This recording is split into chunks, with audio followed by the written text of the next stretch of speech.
What's up? What's up, guys? I see nobody's tuned in yet. I'm the first one here, and I was just gonna uh, talk a little bit tonight about um, some weird stuff going on this week. Um, I got I got a little I got a little nostalgic this week um, because what had happened was Joe Denny. Um, Hold on, let me turn this down. There we go. Joe Denny had a motor failure out in Salt Lake City, Utah, and he went, he checked it out, and he made a post on Facebook. Joe's not in my group anymore. I don't know what happened to Joe. We're friends. He like so many, gets busy and gets tired of hearing the same thing probably over and over and over. I don't know. I don't know. I try to be entertaining and interesting. Miss you, brother. What's up? What's up? Um, I'm doing good. Actually, I'm doing real good. The my little doctor girl put me on a. Let's see, get up here. Gerald, what's up, brother? Um, my little hippie girl doctor. What's up, Mara? Mara, did you get off? Did you get off? You know what I mean. Anyway, I what up, Eddie? Mara, I'm in Philly. Well, I'm not. Anyway, Joe broke down out in Salt Lake City, Utah. And he's been driving this big white large car and 300-inch Peterbilt like he will do because Joe is, and I'm going to get into this just a little bit tonight, just a little bit. Gerald say, easy now. Gerald, you are due for a trip to Nashville, my brother. I need to see you and my girl. And I took Jane to get some new glasses yesterday. And she got back out in the car and looked over at me and she went, damn, you need a haircut. I haven't had a haircut in 3 years. Anyway, uh, Joe broke down out in Salt Lake. And I know I'm telling 3 stories at once. Uh, Joe broke down in Salt Lake. And it turned out that that he didn't blow the motor, but he was real close.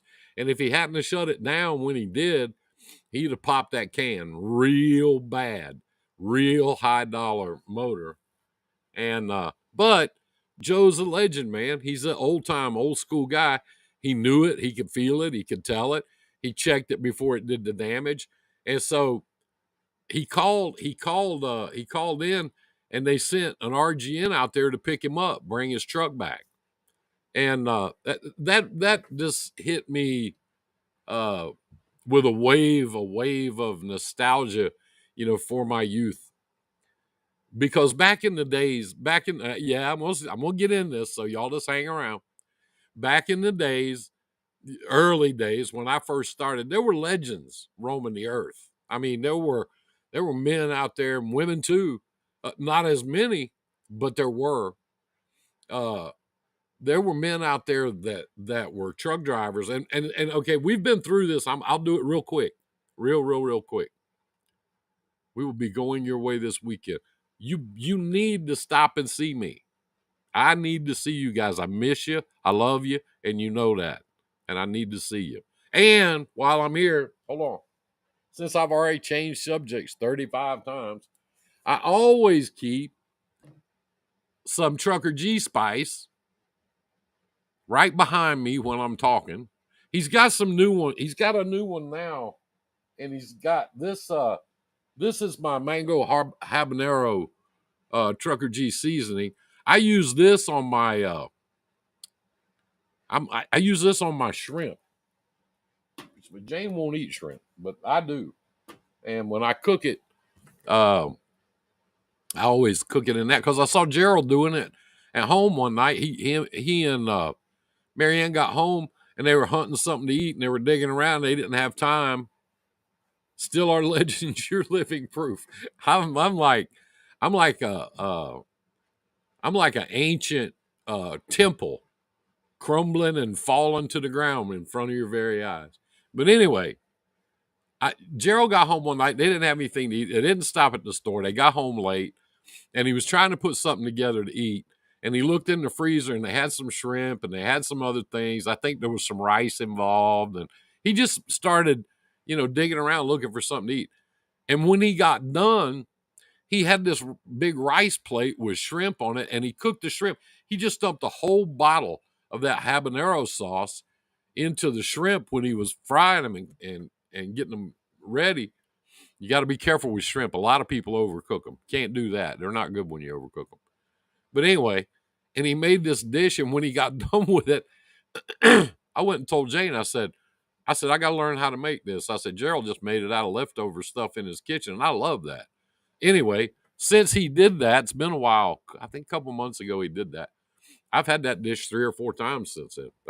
And we just make it here at my house. But anyway, his stuff is good. Go online, Gerald, truckergspot.com. Now, if you just type in gspot.com, it's not PG, okay? It's not a family rated thing that you will find. Truckergspot.com is where you find Gerald's stuff. And that's some good stuff. I'm here to tell you. Anyway, I was at Guitars and Large Cars, hanging out with Gerald, hanging out with Van at the Bull Snot Brother. And I didn't feel all that great all that weekend. When I got home, I went to the doctor, and she put me on a do it or die diet and get my blood pressure back under control. So I've lost about 30 pounds so far. I got a long way to go, and got my blood pressure back down. But I can't eat anything. I can eat, so I'm trying to lose weight on one hand. On the other hand, I can't eat like sodium and stuff like that. So my diet of the things I can eat is about this wide. I'm like a gorilla, a little fat gorilla in a zoo with what I can eat.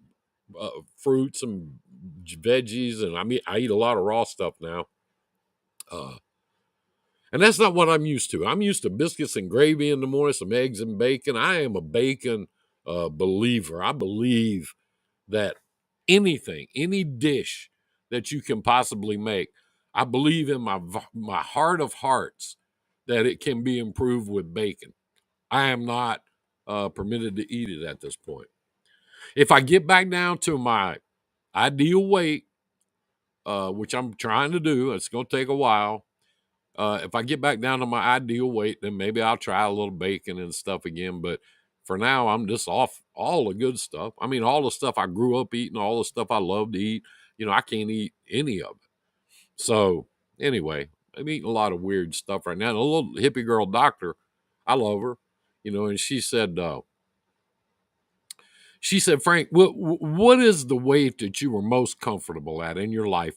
What is the weight that you were most comfortable? I said, probably about, I don't know, like 165, somewhere right in there. She said, great. That's a good weight. She said, how old were you? I said, I was 11, when I weighed that much. So anyway, I got a ways to go to get back down. Actually, when Jane and I got married, I weighed 160.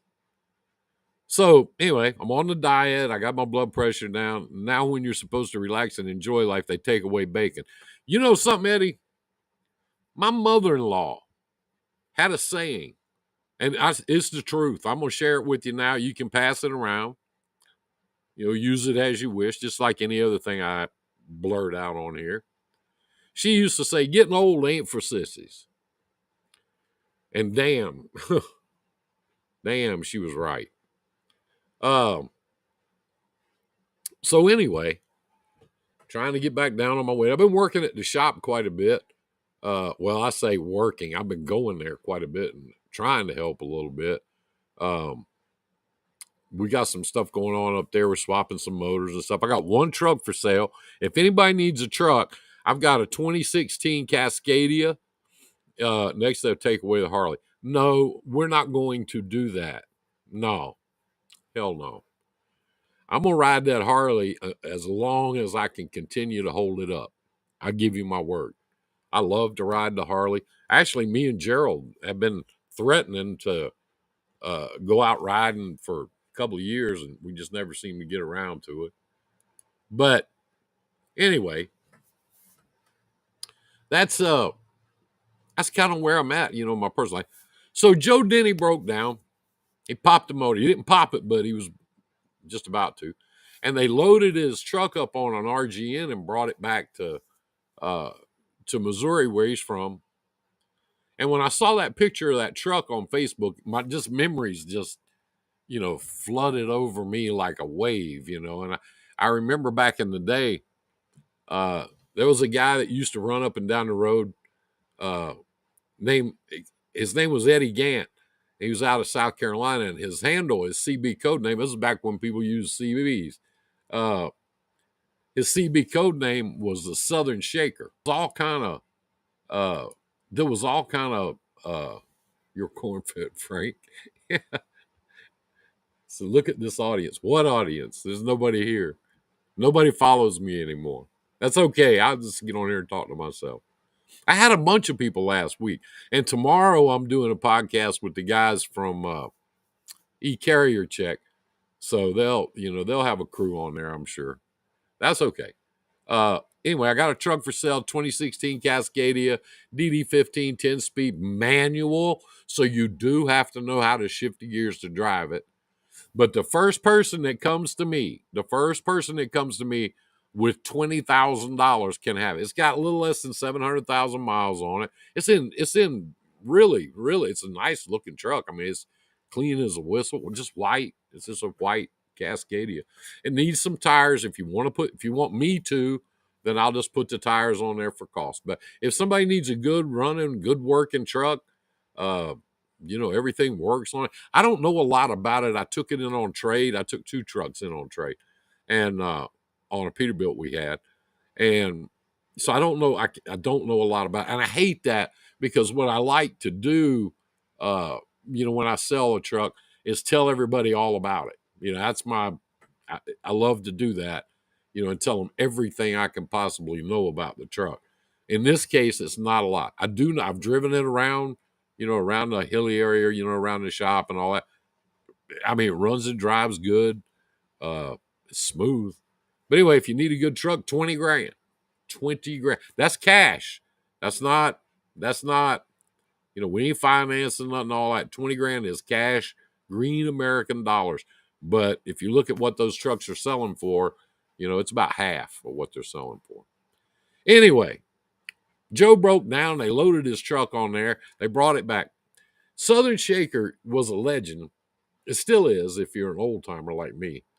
He was a legend back in the day. And the story goes, one of the many, many pieces of folklore over the years was that he got in trouble, and the DOT was after him, and the feds were after him, and they were trying to shut down the Southern Shaker. They were after him. They were looking for him. They had roadblocks up looking for him, and they finally caught 150 mile an hour Kenworth. He always drove Kenworth W9s, always did. And they finally caught him out in New Mexico late one night, and they put him in jail. Impounded his truck, and loaded his truck on an RGN and sent it back to South Carolina. Outlaw truck. Just all outlaw stuff. The whole story, I knew Eddie very well. My dad knew his dad very well. And the whole story was bullshit. Every inch of it. He did break down in New Mexico. He blew a motor. He was on his way to California, because that's what we all used to do, is go out there and pick up produce and come back. And he said he loved to hear stories about himself. He would be like, what did I do next? Eddie thought it was all funny. I'm going to tell you another story in a minute. But they did load his truck up on an RGN. They did send it back because he blew the motor clean out of it. And his dad owned the Kenworth dealership in Spartanburg, South Carolina. He also owned the produce market there. And that's what Eddie hauled back. And we used to haul for produce back to Eddie's dad's produce market all the time. That's how I knew him. Yeah, I used to run with him all the time. I used to pick up at the same places, and I'd run into him at the truck stops and run with him because I was driving a pretty hot truck myself back then. Although it was a Peterbilt. Yes, that's right, with a Caterpillar in it and 2 sticks in it. All that. Yes. Oh, yes. Back in that day. And anyway, that story was all bullshit. It was all bullshit, except for the part that they loaded his truck on a trailer and sent it back to South Carolina. That part was true. He didn't get arrested. He didn't get in trouble. It was none of that. He rode in the wrecker back in the wrecker truck. He rode in the wrecker truck back to South Carolina with his truck. And so anyway, I pulled in a truck stop in Missouri one night on my way out to California. And I was in my Peterbilt, and I just pulled up out on the edge and I ran in there to get some Cokes, something to drink. And when I came back out, I heard somebody talking on the radio, and they said, "There's that Southern Shaker. That's a Southern Shaker sitting out there." And I looked around to see if I could see Eddie anywhere. I didn't see him. Yeah, that's him sitting out there by the fuel island out there. And I looked around a little bit more. I didn't see him. And then it occurred to me, they were talking about me. They thought I was the Southern Shaker. I said, "Wait a minute, hold it." I said, "I'm the witch doctor. I know the Southern Shaker, but I'm not him. Eddie drives a maroon Kenworth. If you look close, you will see this is a Daytona blue Peterbilt. So no, I am not the Southern Shaker. Not now and not ever." I was about 22 or 3 years old when that happened. And anyway, that's the only time anybody ever mistook me for Eddie. Eddie and I don't look anything alike. He passed away a couple years ago. So I walked in the truck stop one night out in Las Cruces, New Mexico, TA, when it was brand new. It was brand spanking new. And we walked in out there. It was me, and I caught up with my dad and another guy, the 3 of us. And we walked in and went to the back like we always do. We got a round table in the back. And Eddie came in with one of his buddies that he used to run with all the time, the Carolina Cowboy. And they just came back and joined us at our table. And we were sitting there having dinner and talking, just shooting the bull. And this guy came walking in, and he was a tall, kind of lanky dude. And he had on white pants. This is in 1982, I think, 81 or 82, I think. Anyway, this guy had on white pants and a white Western shirt and he had a big cowboy belt buckle, big cowboy hat, white with the big feather on it, back in that day. He even had on white cowboy boots. He did. And he had these 2 little dudes following him, behind him like they were little doggies or something. And they came over and they sat down at the table kind of sort of next to us. They're talking. And pretty soon, though, one of the young guys that was following this tall dude, he said, "I can't believe we finally caught up with the Southern Shaker." And the old boy in the white clothes, he said, "Yeah, that's right. Yeah, that's good. Well, hell, you can tell people we ran together. We know each other. Hey, Betty, what up?" So we sat there for a little bit. And listened to this guy bullshit these 2 kids about he was the Southern Shaker. He started telling all these Southern Shaker stories and all. And we're having our dinner. My dad, that's all right. I'm late about everywhere I go these days. My dad couldn't help it. He couldn't help himself. He leaned over and he said, "Excuse me." He said, I don't mean to eavesdrop or interfere in your conversation." He said, "Did I hear you say you were the Southern Shaker?" And the old boy looked at him. He said, "That's right. That's right, I am." He said, "Well, I'll be damned." He said, "I've been hearing about you for years." And he said, finally meet you. He said, he said, well, we're glad to meet you. And he said, yeah, I'm glad to meet you guys. He was a very kind man for being such a fraud. He was very benevolent, He was a very benevolent superstar back in those days, legend, whatever. Anyway, my dad said, my dad would do this shit. My dad said, he said, I hear, when you came out of that truck stop at Las Cruces headed west on 40, there was a great big hill, still is. There's a great big hill coming out of that truck stop and went straight up. And if you're just getting started and you had on a pretty heavy load, back in those days, that hill was kind of a bitch to climb, coming right out of the truck stop because you never got a chance to get up through the gears or get ahead of steam. You just had to climb that hill, balls to the walls. And my dad said, I've heard these stories, he said, to where you will race a man to the top of that hill out there, title for title. Is that true? And he said, well, he said, I have. He said, but he said, I'm not interested in all that. He said, I don't want to take a man's truck. He was, oh, my dad, being my dad, said, well, he said, I'm not sure. He said, I'm not sure I could beat you up that hill. And he said, but that boy's sitting over there, and he pointed at me. And my hair used to be a lot longer than it is now, and it was black back in those days. But anyway, he said, but that boy right there's got a truck. He said, I believe he can beat you to the top of the hill.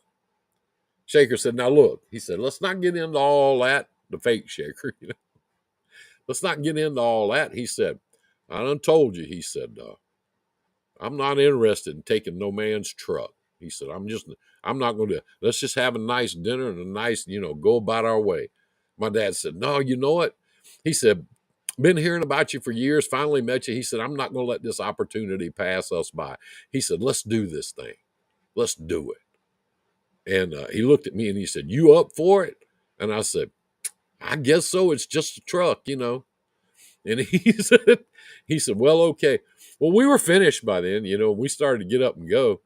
And my dad said, he said, son, he said, we'll be out here out by the fuel island waiting on you when you finish your dinner. He said, come on out there and we'll do this thing.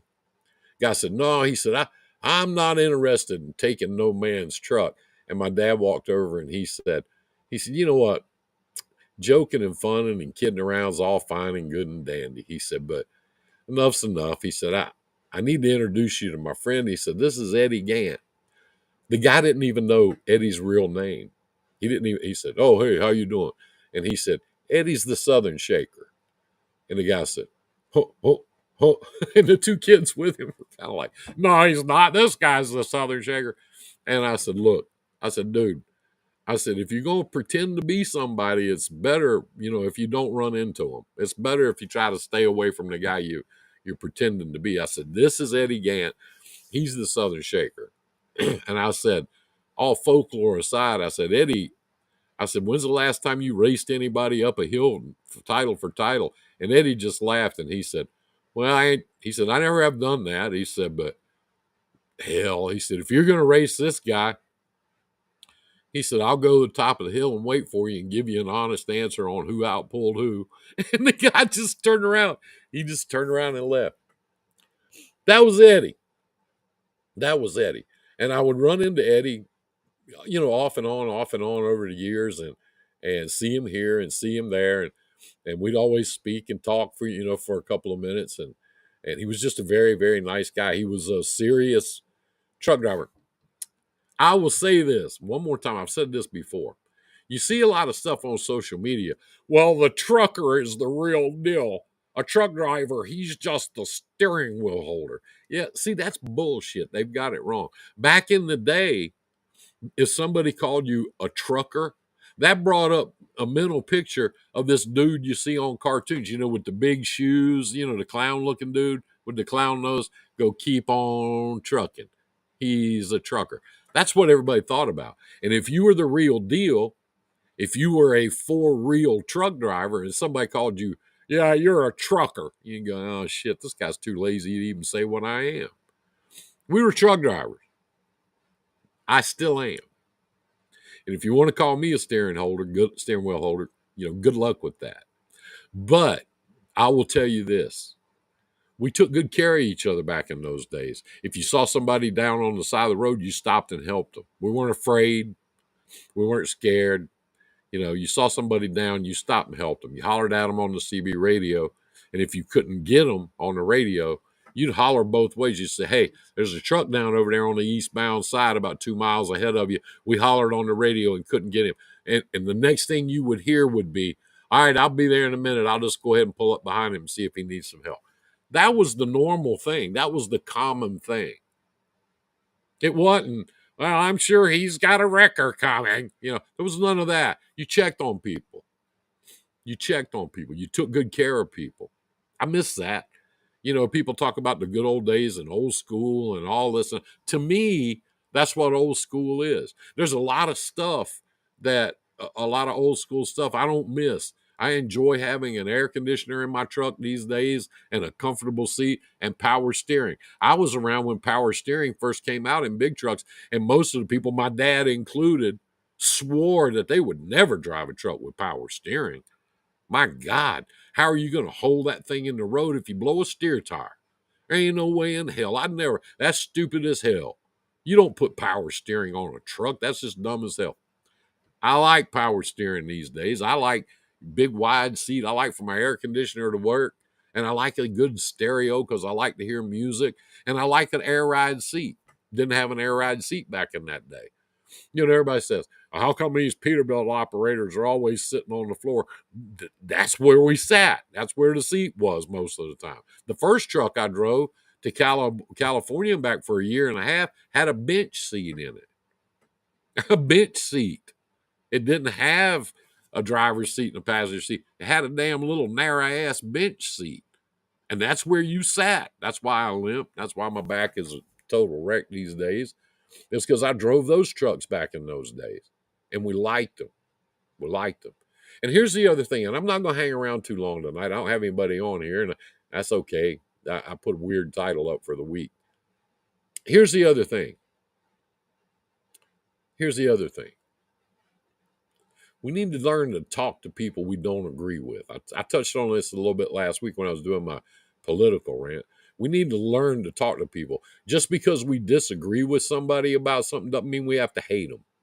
That's what's got this country in the fix it's in. I blame the politicians, all of them, every damn one of them, all of them, every one of them. Both sides I blame. And I blame the media because now you can't just disagree with somebody. You got to hate them. I wasn't raised that way. I'm not that way. And if you pick my brain, I don't usually talk about politics, out and about, especially with people I don't know. But if you pick my brain, what you'll quickly find out is, depending on the subject, exactly, I talk to people every day I can't stand. I do too. But what you'll quickly find out about me is, if you take it issue by issue, item for item, I'm not left and I'm not right. I'm American. I'm a middle guy. Here's what I do think. I do think in this country, a man and a woman should be able to do whatever the fuck they want to do, whenever the fuck they want to do it, as long as it doesn't hurt somebody else. That's what I think. That's pretty simple. And back in those days when legends roamed the earth and people talked on CB radios and they respected each other, being a media star or being, whatever the fuck it is these days, all these people are trying to do, being a trucker. I'm a trucker. That's what I am. I'm a trucker. Back in those days, being a truck driver was good enough. We took a lot of pride in it. We had a lot of fun at it. I met great people, and when I went to Tony Justice's show over there, Guitars and Large Cars, that's who was there. Those are the people that were there. I didn't hear a cross word between any of those people. None of them. It was all about trucks. It was all about trucking. Had some great entertainment. Had some great stuff going on. That, to me, that's the old school thing that we need to get back. These new guys coming into the industry now, especially with these big companies that are trying to kill us. It was a great show. Goddamn, it was, Betty. I swear I got to meet Betty first time face to face. She gave me a back scratcher that has become my best friend in the whole universe. I love that. My wife tried to take it the other night. She tried to absolutely take a man's back scratcher. And I said, unless you want to go back to being my back scratcher, leave that motherfucker alone. So there. Anyway, we need to get back to that. We need to get back to looking after each other and taking care, because the government's not going to do it either side. I don't care who you like on either side. I don't care. I don't give a shit. Neither one of them's looking out for you. None of them. None of them. None of them. You know, Trump had 4 years. Now Biden's closing in on it 4 years. And we're going the wrong directions on both of those guys. Okay.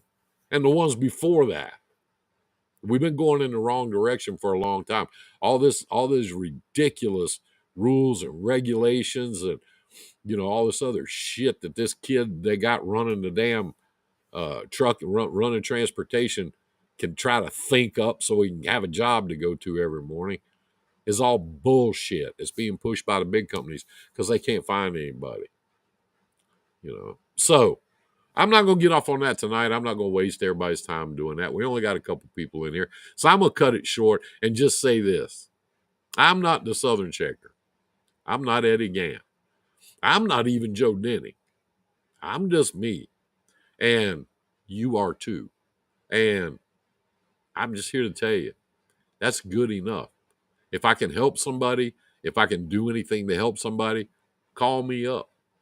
Little baby Frank's in Washington, D.C. He took his boys up there for a week. He's been planning this trip for months and months. And he's up there taking them around. They started sending me pictures of the Lincoln Memorial last night, and the Washington Monument, and the White House, you know. And he said, "You were right, Dad." He said, "My boys are so proud. They're so proud." And I can't tell you how that makes me feel. I can't tell you how that makes me feel inside that the boys got to go. You know, I really wish I was there with them, but this is my son's trip, not mine. You know, so power to them. And I think it's great that, you know, that they peeled off and went. They're staying the whole week. Tomorrow, I think they're going to the Air and Space Museum out at Dulles Airport. That's a day-long deal if you've never been there. But I got some guys calling me up wanting me to get back in the government business. I might do that. I might not. I haven't decided yet. Still kind of working on it. If I do, I will announce it on here. And if I have anything that I think anybody can get involved in with us, you know, I'll stick that on here too. Meantime, if you know anybody looking for a truck, nice, good running truck, cheap, 20 grand, you know, cash money, have them call me up and I'll bring them over to the shop and take them for a ride and do all that stuff. In the meantime, take real good care of each other. Look out for each other. If you need help with safety, if you need help with compliance, please call Betty. She's on here right now. She can give you your number. I don't give out people's numbers without permission. She can help you with any compliance, any kind of safety stuff. She has her own, very own drug consortium. She doesn't farm it out. You know, she doesn't go outside for all that. She does accident investigation, recreation. I mean, she does the whole 9 yards. You know, so get in touch with her. She's got a staff, you know, and a lot of it's family, which is I love. I love that. You guys know I work with my family. I love doing that. But call Betty and love the hat. It's a great hat. I don't know. I can't see any names on there tonight. That's got to be Shane. Yeah. I love this hat. I got a giant head, and it's one of the few hats that fit me. So I'm always happy to wear your hat. And I wear your T-shirts too. But I've been working in the shop the last couple of days, so I don't want to grease them out and trash them out. So I haven't been wearing those. But I wear this hat. If I'm not in the shop getting greasy, I wear this hat all the time. I love this hat. And that company. And I got to get you on here one night, Shane, and talk about finding drivers and retaining drivers, because that's something everybody needs to know about. Maybe we'll do that next week. Have a great week, everybody. It's only Tuesday. Have a great week. I know it's hot as hell. Be careful. You know, keep some water in your truck. You know, some stuff to hydrate with, and you know, keep cool as you can. Being as hot as it is out west right now is dangerous. It always has been. It still is. You know, just be very, very careful and take good care of yourself. And if you can't, call in a friend that has. Always let somebody know where you are. Always, all the time. We got cell phones now. A wonderful thing. Wonderful thing. Let somebody know where you are in case you need help. Okay? Have a great week. Everybody have a good time. Travel safe if you travel at all. And think kindly of each other. Take good care of each other. I love you guys. I mean that. You guys have a great week.